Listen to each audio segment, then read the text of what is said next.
Why are you refusing to answer that simple yes or no question right now?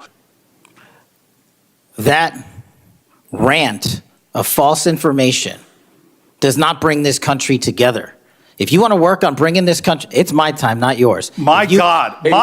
If you want to talk about dividing this country, it is my time. I follow you on your social media posts that tear this country apart. To address your falsehoods. Oh, you are an you can try all you want in this country. to not take responsibility for what you have said. Sir, you're making a mockery of this committee. Sir, you don't tell me my time is over. The people of New Jersey tell me what my time is. You can't lecture me. You can tell me my time's over. You may be the charge of the FBI, I'm not going anywhere. but I am not afraid of you, Mr. Chairman. I'm not afraid of you.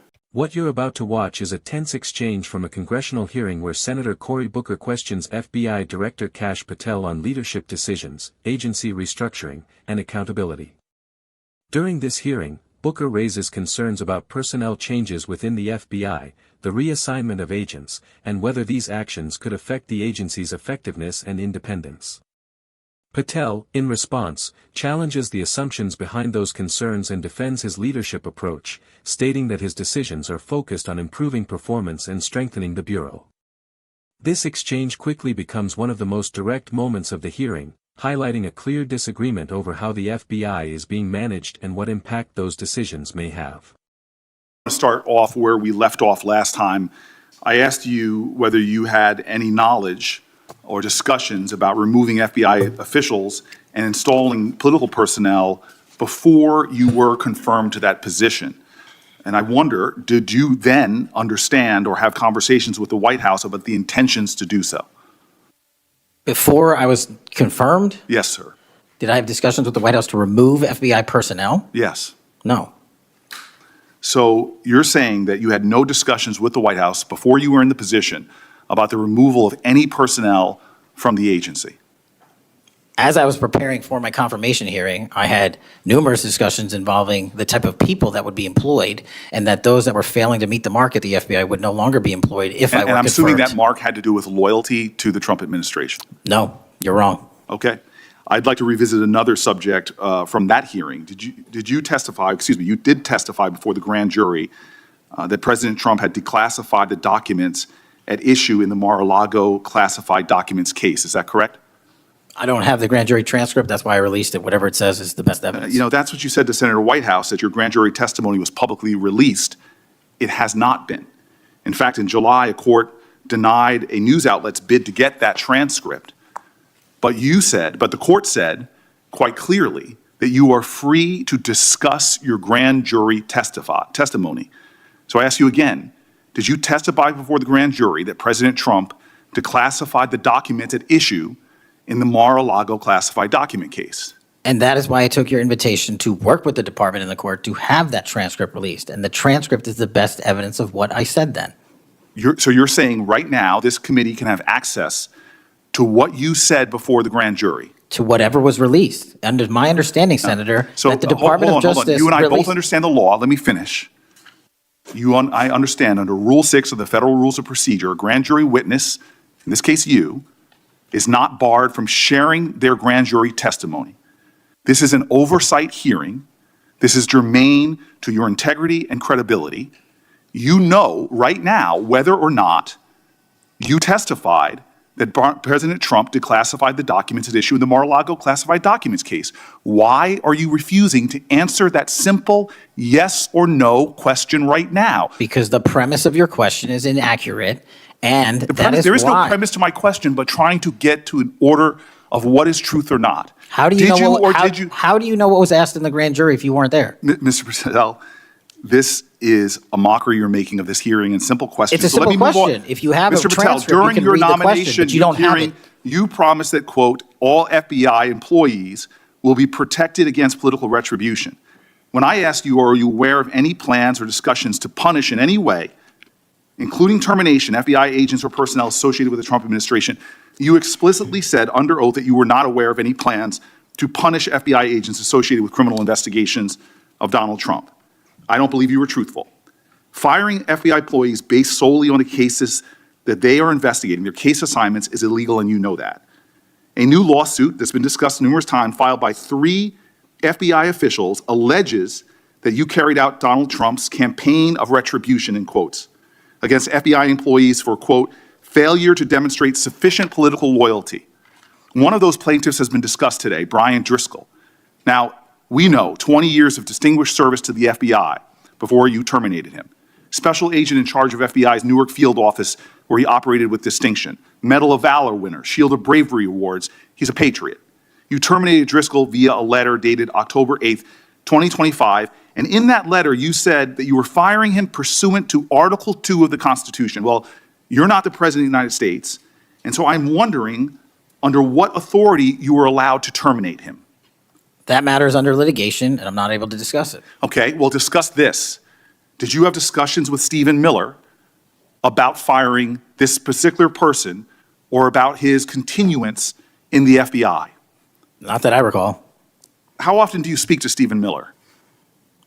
Frequently on our Homeland Security task forces. You frequently talk with Stephen Miller about subjects other than Homeland Security Task Force issues, correct? I frequently talk to Mr. Miller about Homeland Security task forces. Has Stephen Miller ever given you his opinions on how to run your agency? Mr. Miller's interagency operations are invaluable to the success of the FBI. That's what we talk about. So you frequently discuss your job and your responsibilities with Stephen Miller and Pam Bondi, I imagine, as well. Absolutely. She's the Attorney General. Understood. Okay. Donald Trump promised to make us all safer. You have pushed out senior FBI agents with decades of knowledge and experience. In fact, this is the first time in FBI history that neither the director nor the deputy director have any experience with the FBI. You've shifted the agency's priorities primarily to pursuing Donald Trump's immigration enforcement agenda. According to ICE data, the Cato Institute, which is a conservative think tank, found that 20% of all agents have been diverted from their work to assist ICE immigration enforcement. 20%. Part of this operation is the work of mass law enforcement who jump out of cars, snatch people off streets at churches, schools, and their jobs and hospitals. Have there been any FBI agents who investigate crimes against children that have been assigned to immigration enforcement, yes or no? The premise of what you say is entirely false. Have there been any FBI agents who investigate foreign domestic terrorism? You don't get to say America is not safer under this leadership. I am not saying America that. is safer because of the work of the FBI. You're making a presumption of premise. 4,700 children. Sir, we have seized 6,000 weapons and 23,000 violent felons have been arrested. that FBI agents who investigate human trafficking have been reassigned to immigration enforcement. You are not denying that FBI agents who are on the task force that fight against Russian oligarchs have not been reassigned. Public Correction Squad, reassigned. People who defend children, reassigned. You're not denying that. I've seen you time and time again attack my colleagues' premises of questions as a way to not answer the question. So let me end with this. I believe you have made our country weaker and less safe. I believe that we are more vulnerable to a major event, and I pray to God it doesn't happen. You've gutted the Bureau of Institutional Knowledge and Expertise. You fired or pushed out seasoned FBI officials, many with more than 20 years of experience, and were working on cases that were critical. You've been purging thousands of serious law enforcement officials who spent their careers keeping us safe, only to lower hiring standards in order to find anyone to replace them. And shockingly, you admitted in this hearing to Senator Coons that it would take 14 years to fill the vacancies at your agency. Many are the result of your purge. 20% of FBI agents are doing low-level immigration enforcement instead of their mission-critical work. You've disbanded entire task forces that stop election interference, foreign influence, public corruption. And who benefits from this? Well, corrupt people benefit from it. Criminals benefit from it. Vladimir Putin benefits from it. And it really makes me wonder who you're looking out for. It makes me think we can't trust you as a nation. You swear to release the Epstein files, but now you're withholding the Epstein files. You claim that you have a suspect in a serious assassination. Whoops, then you don't have a suspect. You know nothing about plans to remove FBI agents, yet you're directly involved in those plans. In the words of an ex-FBI official, you are overseeing, and I quote, generational destruction of the nation's premier law enforcement agency. Mr. Patel, in just 8 months, you have assaulted the institutional integrity of the FBI. But I know FBI field agents. I've worked with them in Newark. No matter how truly bad you are, you can't undermine the legacy of agents who fight every day to keep us safe, but you can tarnish the integrity of the agency and undermine the agency's capacity. I believe you're failing as a leader, and that your failure does have serious implications for the safety and security of Americans and our families. We're more vulnerable to domestic and foreign attack because of your failures of leadership. I don't think you're fit to hand the bureau, but here's the thing, Mr. Patel. I think you're not going to be around long. I think this might be your last oversight hearing. Because as much as you supplicate yourself to the will of Donald Trump and not the Constitution of the United States of America, Donald Trump has shown us in his first term and in this term, he is not loyal to people like you. He will cut you loose. This may be the last time I have a hearing with you because I don't think you're long for your job. But I'm going to tell you this, I pray for you. I pray for you that you can step up and defend your oath, defend the Constitution, and do a much better job of defending this country. Thank you, Mr. Chairman. Do you want to say anything? Yes, at this sir. point? That rant of false information does not bring this country together. If you want to work on bringing this country, it's my time, not yours. My God. If You're you gonna want to lecture talk me about dividing this country, it is I my follow time. you on your social media posts that It is tear my this country time apart. to There address should be a your unifying- falsehoods. Oh, You are an you can try embarrassment all to the you division want in this to country. not take Senator, it is my responsibility time. for what You you had your have said. time. Sir, you're Your making a time is mockery of this over. committee. Sir, you don't tell me my time is over. You The know how people far of New we've Jersey come tell me since what my you time tell- is. Senator- You can't lecture me. You can tell me Sir, my time's you have- over? You may be the charge of the I'm not FBI, going anywhere. but I am not afraid of you, sir.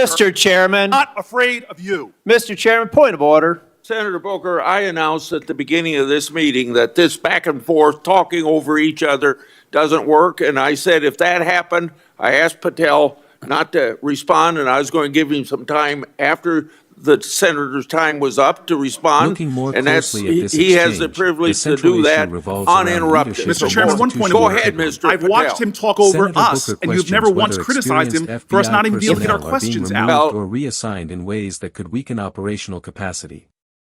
He also raises concerns about whether political considerations may be influencing decisions within the agency. From Booker's perspective, maintaining experienced leadership and protecting institutional knowledge is critical to ensuring national security and effective law enforcement. Kash Patel, however, presents a different position. He rejects the claim that these decisions are politically motivated and instead frames them as part of broader efforts to improve accountability, efficiency, and performance within the FBI. This creates a clear contrast between two viewpoints. One focused on preserving stability and continuity within the agency, the other focused on implementing changes to improve operations. The exchange reflects how oversight hearings function in practice, with lawmakers pressing for clarity and officials defending their decisions under scrutiny. This moment highlights an ongoing debate about leadership, accountability, and the role of federal institutions. Questions raised in this hearing, about personnel decisions, agency priorities, and oversight, are part of a broader discussion on how institutions like the FBI should operate and be managed. While no final conclusion is reached in this exchange, it underscores the importance of transparency and continued oversight in government operations. Watch the full hearing to understand the complete context, and consider both perspectives presented during this discussion. If you want more fact-based breakdowns of key political moments like this, subscribe, share your thoughts in the comments, and stay informed.